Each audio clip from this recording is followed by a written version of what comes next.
महाराष्ट्राला गतीने पुढे नेण्याचा आमचा प्रयत्न आहे। या निमित्ताने मी केंद्र सरकारचे आभार एका गोष्टीकरता मानतो की परवाच माननीय शिवराज सिंग चौहान साहेब आले होते आणि शिवराज सिंग चौहान साहेबांनी एकाच वर्षात आपल्याला 20 लाख घरं प्रधानमंत्री आवास योजनेच्या अंतर्गत दिली आहेत। हा देशातला रेकॉर्ड आहे। म्हणजे अनेक राज्यांना 10 वर्षात देखील 20 लाख घरं मिळालेली नाही। महाराष्ट्रामध्ये पहिल्यांदा आपण 2022चं जे टार्गेट ठेवलं होतं ते एससीसीच्या यादीप्रमाणे ठेवलं होतं।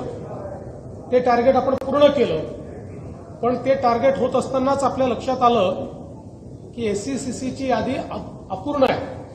म्हणून आपण केंद्र सरकारकडे विनंती केली की यादी चुकीची बनलेली आहे, 2011ची यादी आहे आणि म्हणून आम्हाला पुन्हा घरांचं रजिस्ट्रेशन करण्याकरता संधी द्या।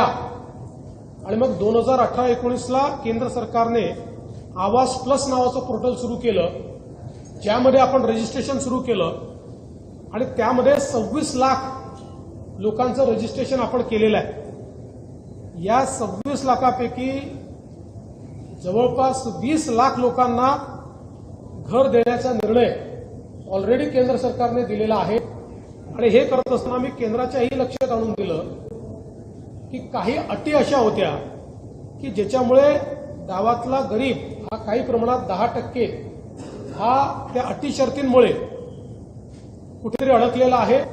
त्या सगळ्या अटी शर्ती केंद्र सरकारने आता रद्दबातल केलेल्या आहेत आणि म्हणून आता अजून एकदा रजिस्ट्रेशन करून एक फायनल रजिस्ट्रेशन आम्ही करू आणि पुढच्या 5 वर्षामध्ये या सगळ्या लोकांना त्यांचं हक्काचं घर आम्ही देऊ।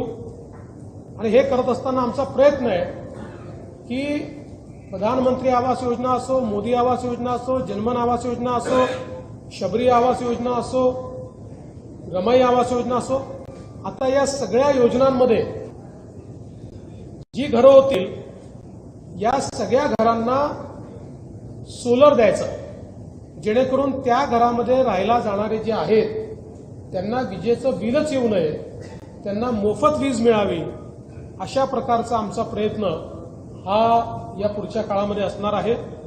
खरं म्हणजे अशा अनेक गोष्टी आहेत, मी सांगत राहिलो तर मीच बोलत राहील आणि इथे इंटरॅक्शन होणार नाही। पण मी एवढंच सांगतो की पुन्हा एकदा महाराष्ट्राच्या जनतेने, आमच्या सर्व आमदारांनी आणि आमच्या वरिष्ठ नेत्यांनी ही जी काही संधी मला दिलेली आहे त्या संधीचं सोनं करण्याचा प्रयत्न मी करेन।